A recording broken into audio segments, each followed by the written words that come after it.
In June and July of 1944, the fighting west of Caen no longer resembled the mobile campaigns envisioned in German armored doctrine. The Allied landings had succeeded in establishing a continuous lodgment. The German response had failed to restore operational freedom. What followed was a phase defined not by breakthrough, but by compression. Space narrowed. Time shortened. Movement became conditional. The countryside outside can impose this condition with mechanical consistency. The Norman bocage was not simply difficult terrain. It was a system of constraints. Fields were divided by thick earthen banks reinforced with roots and stone. Roads ran sunken below the surrounding ground level.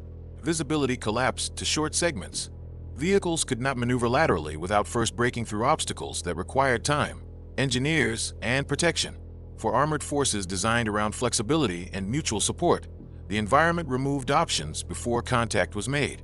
German units in the sector, including elements of Panzer Division and formations subordinated to the 7th Army, were ordered to contest the Allied advance despite these limits.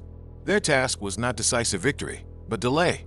Yet even delay required movement, and movement required usable routes.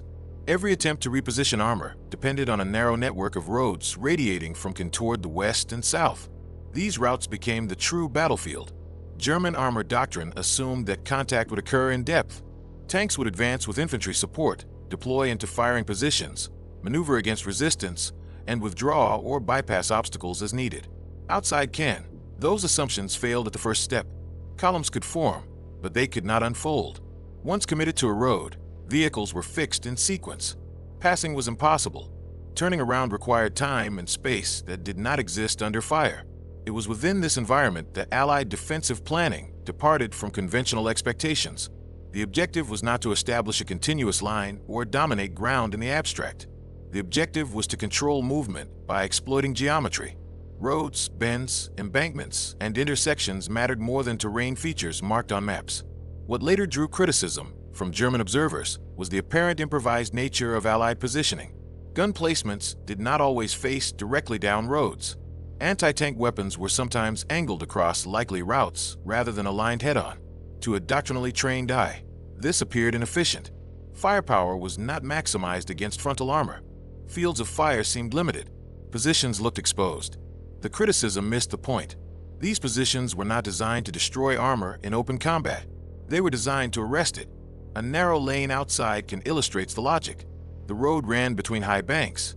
At a shallow bend, visibility dropped sharply. Vehicles approaching the bend could not see beyond it. The embankments prevented lateral movement. Soft ground beyond the road edges could not support the weight of armored vehicles attempting to leave the lane. Once a column entered the segment, its freedom of action was already reduced. The Allied position controlling this point did not cover the entire approach. It focused on the lead vehicle. The technical anchor of the engagement was immobilization, not destruction. When the first armored vehicle was hit, the objective was not catastrophic kill. The objective was to stop it in place. A damaged track, a disabled suspension component, a blocked engine compartment. Once the lead vehicle stopped at the narrowest point, the road behind filled instantly. The column compressed forward. The sequence locked. At that moment, the German formation ceased to function as a maneuver element. It became a queue. German procedures provided methods for such situations in theory. Damaged vehicles could be pushed aside. Columns could disperse. Infantry could deploy forward to clear resistance. In this environment, none of those responses were available. There was no room to push a disabled vehicle off the road. Infantry dismounting had to climb embankments under fire, one by one, without cover. Supporting vehicles could not advance to bring weapons forward because the road was blocked. Time became the dominant factor. Engines idled. Fuel was consumed without movement. Radio traffic increased as commanders attempted to reconcile reports with plans that no longer applied. Orders were issued that assumed mobility still existed. The Allied force did not need to expose itself fully. Fire was applied selectively. Vehicles attempting to reverse were engaged. Support trucks were targeted when they tried to move forward. Infantry elements were engaged when they emerged from the column. Each action reinforced the blockage rather than resolving it. The angled positioning of Allied weapons played a specific role. By firing across the lane rather than directly along it, gunners targeted vulnerable components as vehicles attempted to maneuver within confined space. Armor thickness mattered less than geometry. A vehicle attempting to adjust position presented its flank. A support vehicle halted behind armored protection became trapped in the same corridor. German attempts to bring additional assets forward compounded the problem. Anti-tank guns could not be moved into position without clearing the lane. Engineers required access to the obstacle they were meant to resolve. Artillery observation was limited by hedgerows and smoke. Air support was unavailable. Withdrawal remained theoretically possible. In practice, reversing a column under fire through a narrow lane required coordination that the environment denied. Each vehicle backing up increased exposure time. A single destroyed vehicle in the rear sealed the column in place. The positioning plan that had appeared inefficient now revealed its purpose. It did not seek decisive destruction. It sought to impose a condition that made further action prohibitively expensive. As the engagement continued, losses accumulated in a specific pattern. Vehicles were not destroyed simultaneously. They were lost sequentially. A half-track immobilized behind the lead tank blocked infantry redistribution. A burning fuel truck further back prevented reversing. Each loss reduced options rather than combat power alone. The psychological effect followed the physical one. Crews trapped in stationary vehicles lost situational awareness. Conflicting orders circulated. Advance was impossible. Withdrawal was dangerous. Initiative collapsed not through fear, but through lack of viable action. By the time the column ceased to exist as an effective unit, the Allied force had not revealed overwhelming strength. It did not need to. The environment, combined with positioning, had done the work. This engagement did not decide the battle for Caen by itself. It did not eliminate a division or halt the Allied advance. Its significance lay elsewhere. It demonstrated a pattern that repeated across the Norman front. German armored units, optimized for fluid maneuver, were being forced into conditions where movement itself became the primary vulnerability. The destruction of the column was not the result of superior numbers or firepower. It was the result of alignment between terrain, infrastructure, and positioning. A plan that appeared passive when judged against doctrinal ideals proved effective because it transformed the enemy's strength into a liability. As operations continued outside Caen, the same logic reappeared. Roads became traps. Lanes became points of fixation. Hedgerows replaced open ground as the decisive factor. German attempts to restore mobility encountered the same constraints in different locations, with identical results. What mattered was no longer how many tanks could be brought forward, but whether those tanks could move at all. And in Normandy, movement had become conditional. German command attempted to adapt to this condition through incremental measures. Columns were broken into smaller packets. Movement was shifted to hours of reduced visibility. Engineers were pushed forward to breach embankments and create lateral exits. Infantry was ordered to precede armor more aggressively. Each adjustment addressed a symptom while leaving the underlying constraint untouched. Smaller packets still depended on the same roads. Night movement reduced exposure to air attack, but magnified navigational error. Vehicles slipped into ditches they could not exit. Recovery operations required tractors that could not reach the point of failure without clearing the same route already blocked. Engineers could cut through hedgerows, but doing so under fire required time that advancing units did not possess. Every solution consumed the very resource the operation lacked. Fuel intensified the restriction. By midsummer of 1944, German armored units in Normandy operated under strict consumption limits. Idle time mattered as much as distance traveled. A column halted for an hour consumed fuel without gaining position. A detour of only a few kilometers could push vehicles below safe reserve levels. Once that threshold was crossed, a tank ceased to be a delayed asset. It became an obstacle. The Allied response did not require detailed intelligence on German intentions. It required recognition of necessity.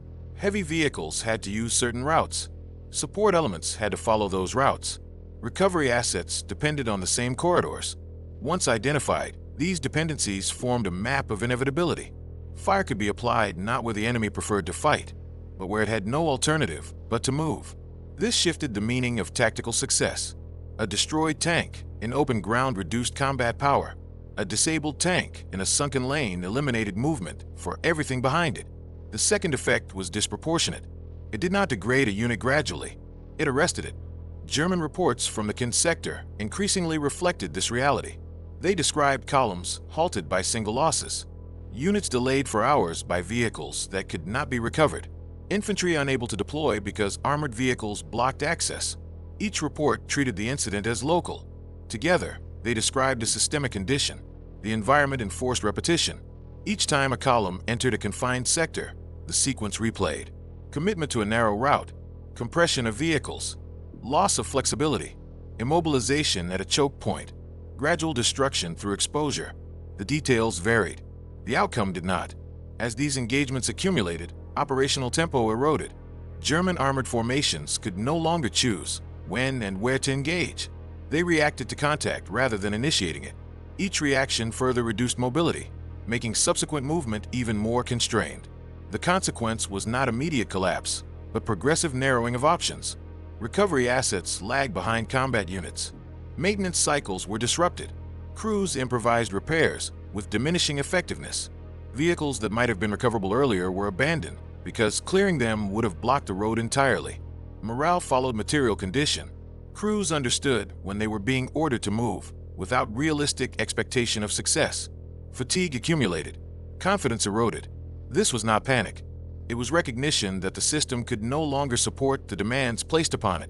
By late July, armored operations outside Caen were no longer oriented toward counterattack. They were oriented toward delay and survival. Delay consumed fuel. Delay consumed equipment. Delay consumed crews. The system fed on itself. The angled positioning that had seemed absurd now appeared consistent. It accepted the environment as decisive. It did not attempt to restore a form of warfare that no longer fit the terrain. It imposed a condition instead of seeking a decision. The destruction of individual columns did not require brilliance. It required persistence. Block movement. Force congestion. Allow time and physics to accumulate effect. Allied units repeated this logic across hundreds of small engagements.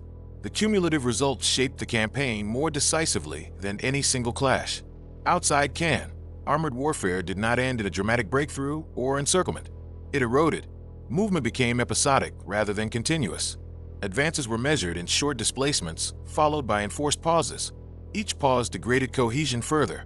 The force remained present, but it no longer functioned as a coherent instrument of maneuver. What had begun as a tactical engagement revealed a deeper incompatibility. German armored doctrine depended on elasticity. The ability to absorb shock, reorient, and resume movement was central to its logic. In Normandy, elasticity was consumed faster than it could be regenerated. Each blocked road reduced the number of viable options. Eventually, none remained. This shift altered command behavior. Decisions became increasingly conservative, not from lack of initiative, but from lack of alternatives. Movement required certainty. Certainty no longer existed. Committing to a route meant accepting irreversible cost. Allied forces recognized this asymmetry. They did not need to match armor for armor. They needed to influence where and how armor moved. Fire was applied to arrest motion rather than to pursue destruction. Artillery concentrations were planned around junctions and bends. Air attacks, when available, targeted the same points. The objective was consistency, not annihilation. Consistency produced predictability of outcome. A German unit entering a confined sector could expect delay. Delay increased exposure. Exposure produced loss. Loss further reduced mobility. The cycle reinforced itself. Attempts to restore mobility through mass proved counterproductive. Concentration increased congestion. Congestion increased vulnerability. A strength under open field assumptions became a liability under enclosed conditions. Density ensured paralysis. The destruction of a column outside Caen was therefore not an anomaly. It was representative. It showed how a force designed to generate momentum could be forced into a static condition where momentum no longer mattered. The so-called wrong angle setup was wrong only when judged against assumptions the environment had already invalidated. Judged against the physical limits of Normandy, it was precise. By the end of July, this condition had scaled beyond isolated engagements and into an operational pattern. German armored units still existed on paper. Their tables of organization remained intact. Commanders still issued orders framed in the language of maneuver. But the relationship between order and outcome had fractured. Movement no longer translated reliably into effect. This fracture exposed another constraint that had remained latent until now: recovery capacity. Armored warfare assumed that damaged vehicles could be retrieved, repaired, and returned to service. In Normandy, recovery vehicles faced the same terrain restrictions as combat units. A Birch Panther attempting to reach a disabled tank had to traverse the same sunken lanes. If the disabled vehicle blocked the road, the recovery vehicle could not pass. If it approached from the rear, it became part of the blockage. The act of recovery increased congestion rather than resolving it. As a result, abandonment rates rose. Vehicles were destroyed by their crews, not to prevent capture, but to clear passage. Each destruction reduced combat power and mobility simultaneously. The system paid twice for a single failure. This erosion altered logistics in subtle ways. Supply schedules slipped. Ammunition arrived late or in insufficient quantities. Fuel deliveries failed to synchronize with need. Maintenance units improvised, cannibalizing parts from vehicles that would never move again. These adaptations prolonged local functionality, but accelerated systemic decline. The environment punished every attempt to restore tempo. A village cleared provided temporary relief until the next bend in the road imposed a new choke point. A hedgerow breached created a passage that could not sustain traffic. A bridge cross became a bottleneck for everything that followed. Each local success generated a transient gain that the system absorbed without transformation. From the Allied perspective, this predictability simplified planning. Once corridors were identified, they could be monitored and interdicted repeatedly. Fire plans did not need creativity. They needed persistence. The same locations produced effects because the attacker had no alternatives. The battlefield became anticipatory rather than reactive. Air power amplified this condition rather than creating it. Fighter bombers did not need to search for targets. Targets were generated by the terrain. Roads produced columns. Columns produced predictability. Predictability allowed timing. Attacks were scheduled to coincide with maximum congestion, when movement was already arrested.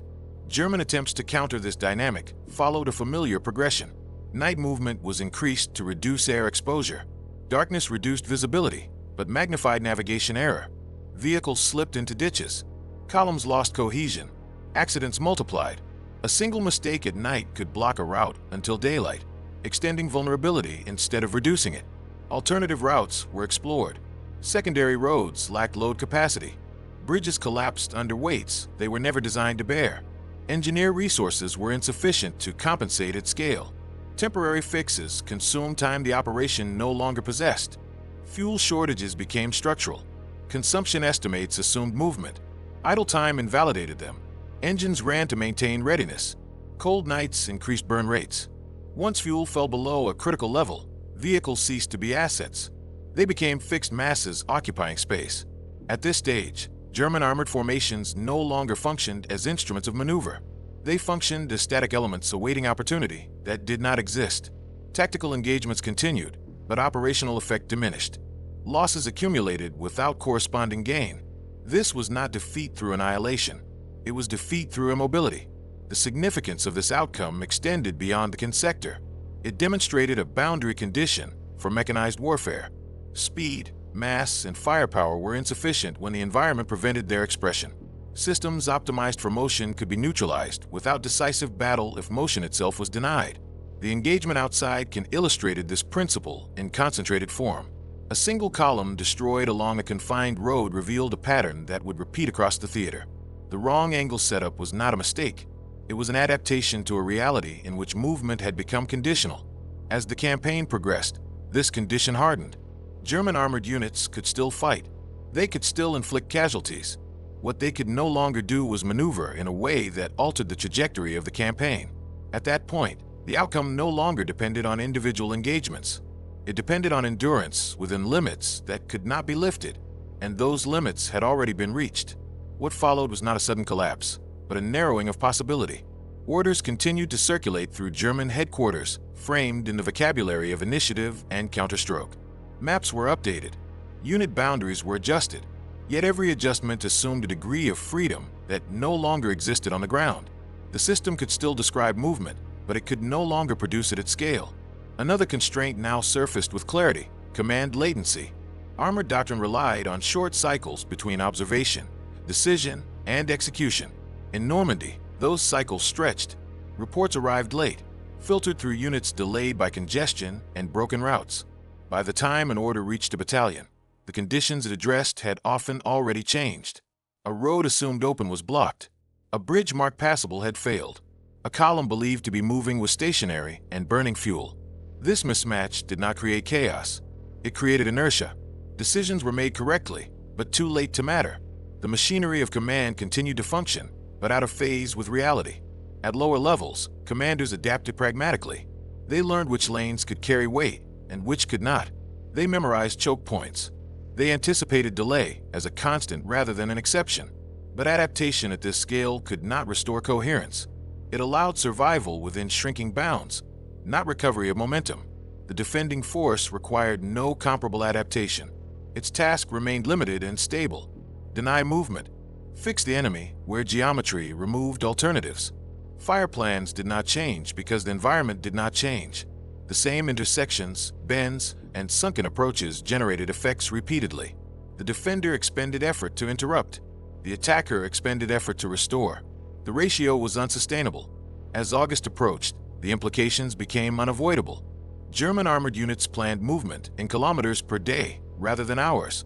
Recovery assets lagged irretrievably behind combat elements. Fuel reserves dictated not where to attack, but whether movement was possible at all. Initiative, once the defining attribute of armored warfare, became a liability. To move was to risk becoming fixed.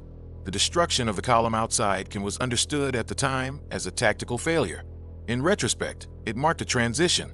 It showed how a force designed to generate momentum could be forced into a static condition where momentum lost meaning.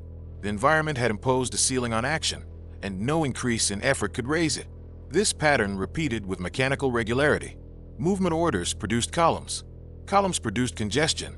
Congestion produced exposure. Exposure produced loss. Loss further reduced mobility. The sequence did not require error to unfold. It required only persistence under conditions that denied recovery. By late summer, German armored formations in Normandy still possessed trained crews and lethal weapons. What they lacked was elasticity. The ability to absorb shock, reorient, and resume movement had been consumed faster than it could be regenerated. Each engagement removed a fraction of that flexibility. Eventually, none remained. At that point, armored warfare ceased to function as a means of decision. It became a process of managed attrition within constraints set by terrain, infrastructure, and time. The wrong angle setup had never been about cleverness alone. It had been about alignment. It aligned action with the limits of the environment. Where doctrine expected freedom, it imposed confinement. Where speed was assumed, it enforced delay. Where mass was meant to break resistance, it converted mass into obstruction. In Normandy, that alignment proved decisive, because once movement itself became the vulnerability, the outcome no longer depended on who could fight harder, but on who could endure within the boundaries imposed by space. And those boundaries were fixed. Beyond the immediate tactical effect, the engagement pointed toward a broader condition that now governed operations across the front. The German armored force had not been defeated in the classical sense. Its formation still existed. Its weapons remained effective. Its crews retained discipline and experience. What had changed was the relationship between effort and result.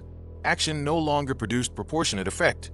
Each attempt to regain freedom of movement consumed more capacity than it generated. This imbalance reshaped behavior. Movement was no longer planned as an assertion of will, but as a calculation of risk. Routes were selected not for advantage, but for survivability. Units waited for conditions to improve that did not improve. Waiting consumed fuel. Waiting degraded cohesion. Waiting exposed columns to interdiction. Yet movement under those same conditions carried even greater risk. The system oscillated between these two states without resolution. The constraint that dominated this phase was irreversibility.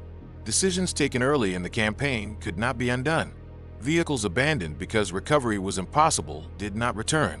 Fuel burned during idle hours could not be replenished. Bridges destroyed or damaged remained limiting factors long after the tactical situation had moved on. Each loss reduced the set of possible futures. Planning continued, but within a contracting envelope. This contraction was not evenly distributed. Some units retained limited mobility for a time. Others became static almost immediately. The result was fragmentation. Elements that doctrine assumed would operate in coordination now functioned in isolation, separated not by distance, but by time. Infantry arrived after armor had already disengaged. Artillery positions were selected too late to influence contact. Engineers reached obstacles after the moment when clearing them would have mattered. Coordination degraded not through incompetence, but through delay.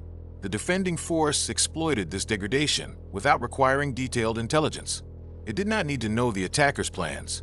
It needed only to understand the attacker's necessities. Heavy vehicles required roads.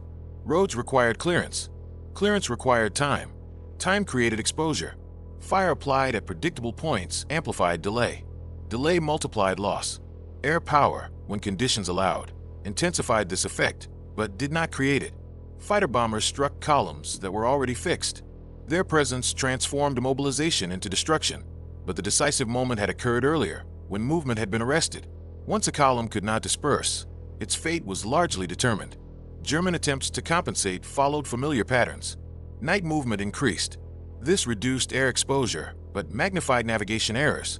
Vehicles slipped into ditches they could not exit. Recovery operations at night under pressure proved slower, not faster. Each mistake extended the period of immobility. Alternative routes were explored. Secondary roads failed under load. Weight limits on bridges imposed pauses and inspections. Engineer units were spread thin, addressing local problems that collectively overwhelmed capacity. Temporary solutions absorbed time without restoring throughput. The system responded to friction by adding complexity, which generated more friction. Fuel shortages shifted from constraint to condition. Consumption estimates no longer matched reality. Engines ran to maintain readiness while stationary. Cold weather increased burn rates. Deliveries arrived late, or not at all. Decisions were framed by what could still move, not by what should move. At this stage, the armored force ceased to function as an instrument of maneuver. It became a collection of assets awaiting opportunity that did not exist. Tactical engagements continued, but their operational significance diminished. Losses accumulated without corresponding gains. Presence remained. Influence faded. What emerged was not collapse, but stasis under pressure. The environment had assumed control over tempo. Roads dictated pace. Infrastructure dictated direction. Time dictated outcome. Command intent adjusted to these realities, but could not overcome them. The battlefield no longer responded to initiative. It responded to constraint. This shift marked a boundary condition for mechanized warfare. Speed and mass retained theoretical value, but only within environments that allowed their expression. Where space, infrastructure, and interdiction converged, those attributes produced vulnerability rather than advantage. Systems optimized for motion could be neutralized without decisive confrontation if motion itself was denied. The engagement outside was not unique. It was representative. It exposed a limit that had already been approached elsewhere and would soon define operations across the theater. Once revealed, that limit could not be unseen, even if it could not be corrected. And once crossed, it determined what was still possible and what was not. That determination did not arrive as a single realization. It accumulated quietly, embedded in routine actions that still resembled normal operations. Orders continued to be written in correct form. Unit designations remained intact. Maps were updated. Reports were filed. On paper, the system persisted. On the ground, its margins had vanished. As those margins disappeared, decision-making narrowed. Commanders no longer selected among multiple viable courses of action. They selected among remaining possibilities, each constrained by the same factors. The question shifted from how to exploit success to how to avoid irreversible loss. This shift was not ideological. It was mechanical. Attempts to restore tempo focused on local breakthroughs. A village cleared. A road reopened. A junction briefly secured. Each success generated a short pulse of movement, immediately followed by renewed congestion. The system absorbed the gain without transforming it. Flow did not resume. It pulsed and stopped again. This exposed a critical asymmetry. The attacking force required continuity to convert action into effect. The defending force required only interruption. Every interruption, no matter how limited, imposed cumulative cost on the attacker. No equivalent cost was imposed on the defender by the act of holding alone. The column destroyed along the Normandy road illustrated this asymmetry with clarity. The decisive conditions had been established before the first shot. Once the lead vehicle was immobilized, the outcome followed the logic of the environment rather than the intentions of either side. Firepower finalized a process that geometry and timing had already set in motion. This distinction mattered. Armor remained lethal. Crews remained capable. Weapons functioned as designed. None of these attributes were negated. They were rendered situationally irrelevant. Capability without mobility became inventory. As the campaign progressed, the gap between planned and actual movement widened. Schedules lost meaning. Synchronization failed. Units arrived at objectives after their relevance had expired. Others reached positions too early and waited, consuming fuel and exposing themselves without producing advantage. Waiting became the dominant activity. Waiting for fuel. Waiting for clearance. Waiting for orders that no longer matched the situation. Waiting increased vulnerability without generating effect. In this environment, initiative inverted. The force that could afford to wait controlled the tempo. The force that could not was compelled to act prematurely, under unfavorable conditions. Action became a liability. The broader implication extended beyond Normandy. Mechanized warfare had been built on the premise that momentum could overwhelm resistance. Normandy demonstrated that momentum itself was conditional. When infrastructure, terrain, and interdiction converged, momentum decayed faster than it could be regenerated. This was not a failure of courage or competence. It was a failure of fit. Systems optimized for one environment encountered another in which their defining strengths produced exposure rather than advantage. The destruction of the column was therefore not an anomaly. It was a visible symptom of systemic exhaustion. By the time recognition followed, adjustment was no longer possible. The conditions that required change also prevented it. Reconfiguration demanded time. Time demanded fuel. Fuel demanded movement. Movement demanded access that no longer existed. The process closed on itself. What remained was a force still capable of fighting, but no longer capable of shaping the fight. It could inflict losses. It could resist. It could withdraw. It could not restore initiative. In that sense, the engagement marked a transition rather than a conclusion. It signaled the point at which armored warfare, as conceived in earlier campaigns, encountered a limit that could not be overcome by refinement alone. Beyond that point, success would depend less on concentration of power and more on management of constraints. And those constraints were now dominant. In the broader historical frame, what unfolded outside Caen in the summer of 1944 cannot be understood as an isolated tactical episode or as the consequence of a single flawed decision. It was the localized exposure of a structural limit that had been forming throughout the war and was now impossible to ignore. German armored doctrine had been forged in environments where space could absorb friction. In Poland, in France, and in the early phases of the campaign in the Soviet Union, maneuver possessed depth. Roads existed not as singular arteries, but as options. A stalled column could be bypassed. A delayed movement could be compensated by acceleration elsewhere. Time could be recovered because space allowed it. Normandy removed that margin. The bocage did not simply slow movement. It transformed movement into a liability. Every meter advanced increased dependency on a network that could not sustain continuous mechanized flow. Roads became not facilitators of maneuver, but points of fixation. Bridges ceased to be connectors and became filters. Recovery assets, maintenance units, and supply columns were no longer enablers. They were additional loads imposed on an already saturated system. This saturation altered the meaning of combat power. Tanks did not lose their lethality. Crews did not lose their skill. Firepower remained formidable. What changed was the relationship between capability and effect. When movement could not be sustained, capability could not be applied coherently. Combat power fragmented into isolated actions that consumed resources without producing operational change. The Allied response did not require conceptual innovation at the doctrinal level. It required recognition of inevitability. Heavy vehicles would move where they had to move. Support elements would follow the same routes. Congestion would occur because dispersion was physically impossible. Once these necessities were understood, the battlefield ceased to be a contest of maneuver and became a contest of interruption. This represented a shift in the logic of modern warfare. Decision no longer depended primarily on the ability to concentrate force at a chosen point. It depended on the ability to deny the opponent the conditions required to make concentration meaningful. Holding ground became less important than holding constraints. Control shifted from space to sequence. Whoever dictated the order and timing of movement dictated the outcome. The engagement outside Caen demonstrated this with clarity. The so-called incorrect positioning plan was not an error of judgment. It was an alignment with reality. It accepted that the enemy system would fail not at the moment of contact, but at the moment when its assumptions about movement collapsed. Once a mobilization occurred, destruction followed not as a dramatic climax, but as an administrative outcome. This pattern repeated across Normandy. It repeated not because of imitation, but because the environment enforced it. Where terrain compressed movement, the same mechanics applied. Where recovery was delayed, loss became permanent. Where fuel flow lagged behind consumption, initiative vanished. Each engagement reinforced the next by reducing the system's ability to absorb friction. By the late summer of 1944, the cumulative effect was irreversible. German armored forces remained tactically dangerous, but operationally constrained. They could still fight. They could still resist. What they could no longer do was alter the trajectory of the campaign through movement. The war of maneuver had transitioned into a war of limits. This transition carried implications far beyond Normandy. It marked a point at which industrialized warfare became fully systemic. Outcomes were no longer determined solely by battlefield decisions, but by whether entire networks could function under sustained pressure.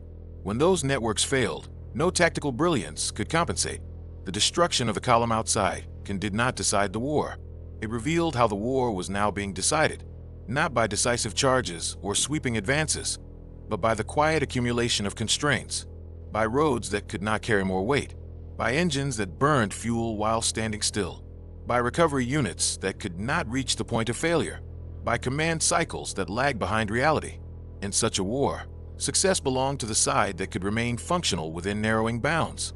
Failure belonged to the side that required freedom of movement where none could be sustained. Normandy made that distinction permanent. From that point onward, armored warfare did not end, but it changed character. Power remained, but it was conditional. Initiative remained possible, but only where infrastructure, supply, and time aligned. Where they did not, even the strongest force could be neutralized without being decisively defeated. The engagement outside stands as a precise illustration of that moment of change. A moment when environment, rather than intent, imposed the final structure on events. And once that structure was in place, the outcome was no longer a matter of choice.